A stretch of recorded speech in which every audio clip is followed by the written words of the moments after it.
આમ આદમી પાર્ટીએ આરોપ મૂક્યો હતો કે 300 ટેન્કર રોજના દૂધના, બનાવટી દૂધના આ ડેરીઓમાં જઈ રહ્યા છે. ગામડાઓમાં બેકારી અને અર્ધ બેકારી દૂર કરીશું, થઈ નહીં. ગામ લોકો સાથે ગામડાઓમાં ઉદ્યોગો સ્થાપીશું, એક પણ ગામમાં ઉદ્યોગો થયું નથી. સાક્ષર ગામ બનીશું, અભણ ગામડાઓ બની રહ્યા છે. તે શાળાઓ બંધ કરી દીધી છે. ગામમાં લગ્ન કરવા કોઈ તૈયાર નથી, આજે એવી પરિસ્થિતિ ઊભી થઈ રહી છે. સ્વદેશી ઉદ્યોગો ગામડાઓમાં લાવીશું અને એના કેન્દ્રો પણ બનાવીશું. ક્યાંય બન્યું નથી.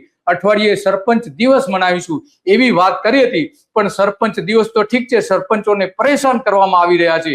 તો આ હાલત આજે ગામડાઓની થઈ છે અને એટલા માટે આ બધી જ વાત કરવી પડે છે આપણે, અને એ વાત કરવાના અનેક કારણો આપણે આપી રહ્યા છીએ. એક પછી એક ગૌચરનું વૈજ્ઞાનિક ઢબે વિસ્તરણ કરીશું, પણ ગૌચરનું વિસ્તરણ કરવાના બદલે ગામડાઓ ઘટી ગયા છે, ગૌચર ઘટી ગયા છે. 3000 ગામડાઓમાં ગૌચર એવા દેવામાં નથી. ઉદ્યોગપતિઓને મોટા પ્રમાણમાં એ ગૌચરો આપી દેવાય છે. 9000 ગામડાઓ તો એવા છે કે જ્યાં ગૌચર જે જોઈએ એના કરતા ઓછું છે.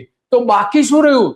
જે આપણી પાસે 18000 ગામડાઓ છે એમાં કમ્યુનિટી બાયોગેસ બનાવીશું. ગામડાઓનો સામૂહિક રીતે બાયોગેસ પ્લાન્ટ બનાવીશું, બાયોગેસ પ્લાન્ટ, અને એમાંથી રાંધણ ગેસ ગામડાઓને આપીશું.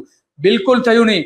દરેક ઘરને ઘર મળશે એવું વચન આપ્યું હતું 10 વર્ષમાં, એટલે કે 2010 સુધીમાં.